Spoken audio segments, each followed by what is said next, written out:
जय भीम। जय भीम। इनकी बात सुनकर तो सबने बहुत अच्छा जय भीम कहा था, मेरी बात की बात ही नहीं है। जय भीम। आज बहुत ही सौभाग्य की बात है नासिक के लिए कि आज नासिक में बुद्ध, बाबा साहब का धम्म और संघ तीनों यहाँ पर है। तो ये एक बहुत ही बड़े सौभाग्य की बात है।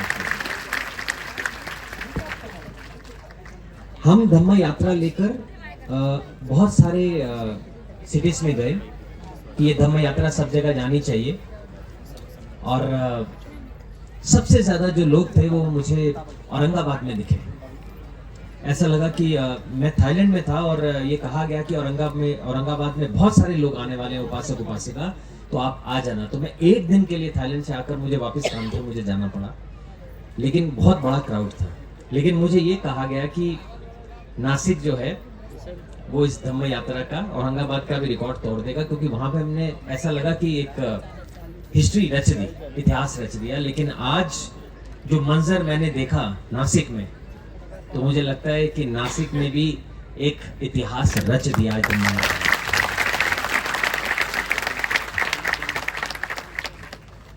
मैं ये चाहता हूं कि ये जो धम्म परिषद है ये बड़े रेगुलर बेस पे भारत में होनी चाहिए।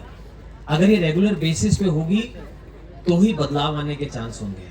अगर ये रेगुलर बेसिस पे नहीं होगी तो बदलाव नहीं आएंगे। आज मैं हमारे यहाँ संघ यहाँ है और आप लोग भी यहाँ हैं, तो एक बात आज मैं रिक्वेस्ट करना चाहता हूँ।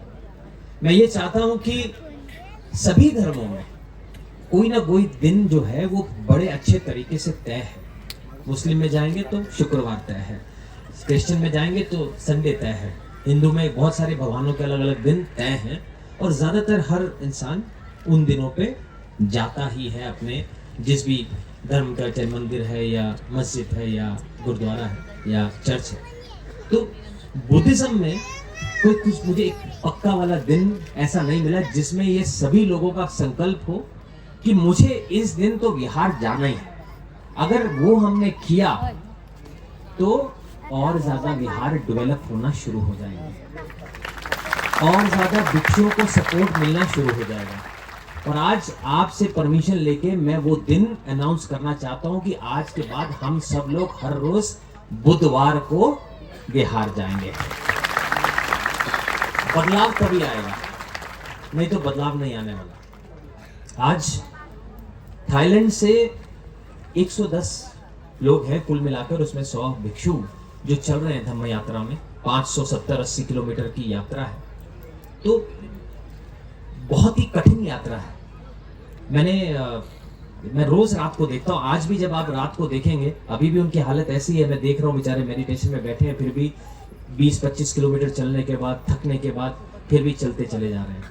पाँव ऐसे हैं कि अगर आप पाँव देख लेंगे उनके सभी भिक्षुओं को तो आप रो पड़ेंगे। लेकिन जब वो रात को इलाज करवाते हैं, टांके लगवाते हैं या अपना खून साफ करवाते हैं, अपनी स्किन जो उखड़ गई है उसको ठीक करवाते हैं, तो उनके चेहरे पर एक मुस्कुराहट रहती है।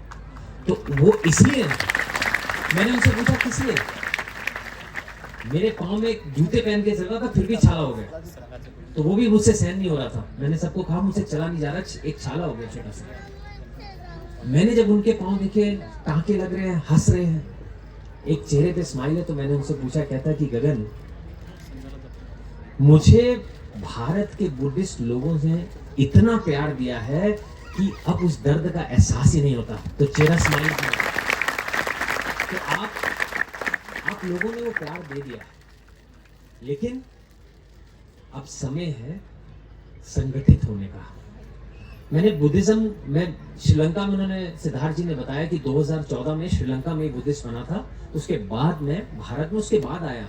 मुझे तब भारत के बुद्धिज्म के बारे में पता ही नहीं था, ना बुद्ध के बारे में, ना बाबा साहब के बारे में, ना किसी और चीज के बारे में, कुछ नहीं मालूम था। मैंने तो एक किरदार करना था, वो किरदार के चलते मैंने धम्म पढ़ लिया। अब धम्म पढ़ा तो सोच में पड़ गया कि इतना बड़ा खजाना भारत में कहीं दिखाई नहीं देता। मुझे दिखाया नहीं गया कभी, ना स्कूल में दिखाया गया, ना कॉलेज में दिखाया गया, ना कहीं और दिखाया गया। बिहार तो है ही नहीं, मतलब अगर कोई बहुत ही कम विहार है, जिन एरियाज में हम रहते हैं, जो कभी मिडिल क्लास या हाई क्लास एरियाज कह ले मुंबई में, वहां तो मुझे कोई बुद्धिस्ट बढ़िया विहार दिखा ही नहीं, कोई है ही नहीं। अगर मेरा मन किया मैं वंदना करने जाऊंगा तो मुझे कोई विहार ही नहीं दिखता। तो मैंने वहां पर ये सोचा कि सबसे पहले मैं सबको संगठित कैसे करूं। तो मैंने सम्राट अशोक को मैंने पढ़ा था, तो वो पढ़ने के बाद मुझे पता चला कि उन्होंने 84,000 स्तूप बनवाए थे।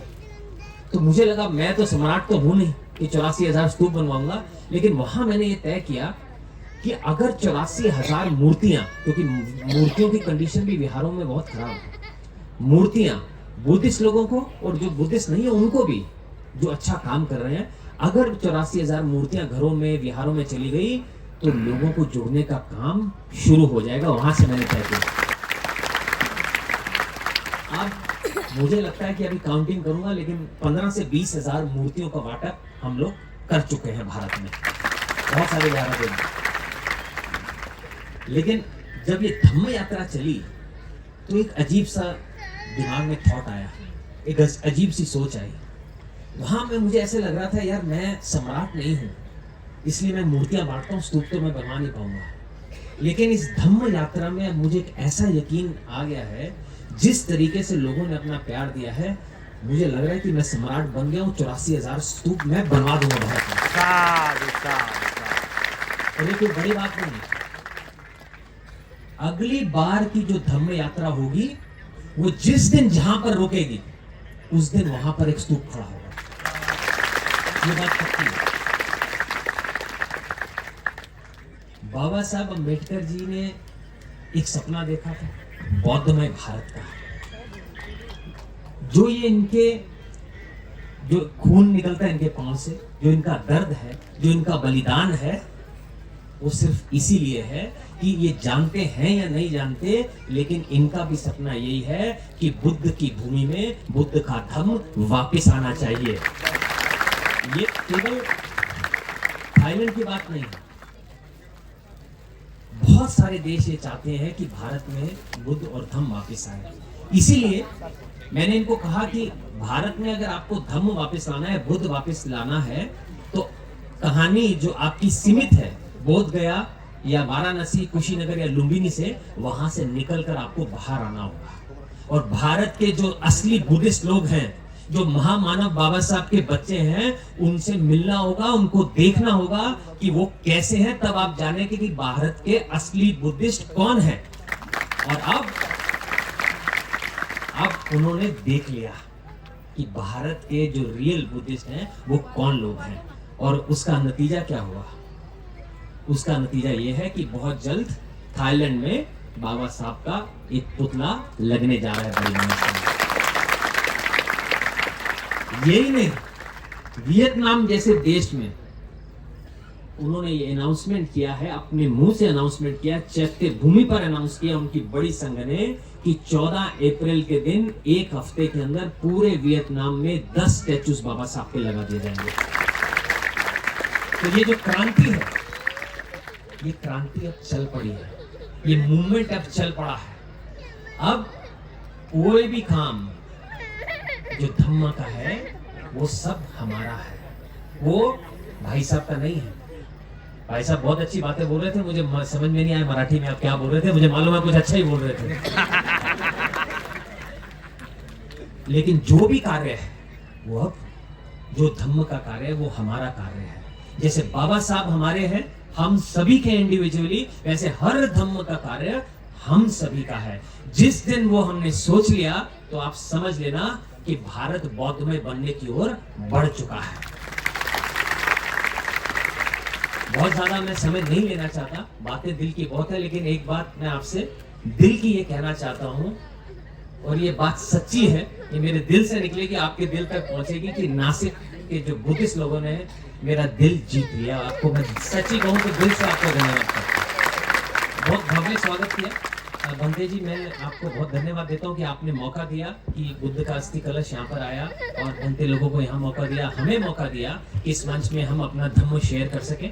और आने वाले समय में मैं बंदे जी के साथ बात करके जितने भी बच्चे जो हैं वो कुछ समय के लिए श्रामणेर बनना चाहते हैं, आदान प्रदान थाईलैंड और इंडिया के बीच में या किसी दूसरे के देशों के बीच में, वो जो हम करना शुरू करने के लिए मैं आपसे डिस्कशन करूंगा। और 2 चीजें मेरे इस भाषण की आपको याद रखनी है, जाने से पहले बोल देता हूँ। पहला, हर बुधवार आपको बिहार में जरूर जाना है। और दूसरा,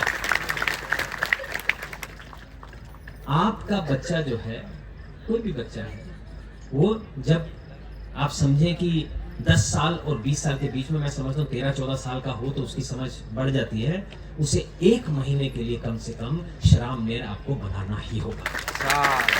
अगर आप बनाएंगे, ये उसूल है, हमेशा के लिए मंक नहीं बना रहे हो, भिक्षु बनाना है तो वो बहुत बड़ा आपका बलिदान होगा। अगर हमेशा के लिए नहीं बनाना तो 1 महीने के लिए जरूर बनाना। ये खाली लड़कों की बात नहीं कर रहा मैं, यहाँ लड़कियों की भी बात कर रहा हूँ। उसका भी हम दरवाजा जो है खोलेंगे। जो भी लड़कियां, जो लेडीज जो कुछ समय के लिए नन्स बनना चाहती हैं, उनका भी हम थाईलैंड में दरवाजे खोलकर स्वागत करने के लिए तैयार हैं। अब ये तैयारी आपकी है और मेहनत हम सभी की है।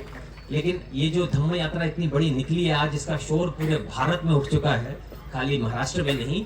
उसका मैं सारा श्रेय अपने मित्र जो हैं सिद्धार्थ हत्तीमेरे जी को देता हूं, क्योंकि एक महा उपासक चाहिए जो पीछे से हमें हर तरीके से सपोर्ट कर सके। राजेश जी ने भी हमें बड़ा सपोर्ट किया है। कई चीजें ऐसी होती हैं जो नजर नहीं आती। इंसान की जो पीठ है, याद रखिएगा, वो सोने की होनी चाहिए। अगर आपने कोई काम ऐसा किया और दिखाया कि हाँ, हम लोगों को आदत है कि हम थोड़ा सा काम करते हैं, तो पता चल जाए सबको आज हमने इतना दान करके आए आज, तो इसका मतलब आपकी पीठ सोने की नहीं है। जिस दिन आप दान करके आएंगे, सीधे हाथ से और उल्टे हाथ को भी पता नहीं चलेगा। धीरे धीरे आप समझ लेना आपकी पीठ अगले जन्म में भी मिलेंगे, जब तक ये सर्कल चलता रहेगा, जब तक आप निर्वाण की प्राप्ति नहीं कर लेते। तो एक बार फिर से मेरे साथ बोलते हैं, नमो बुद्धाय, नमो बुद्धाय, जय भीम। जय भीम।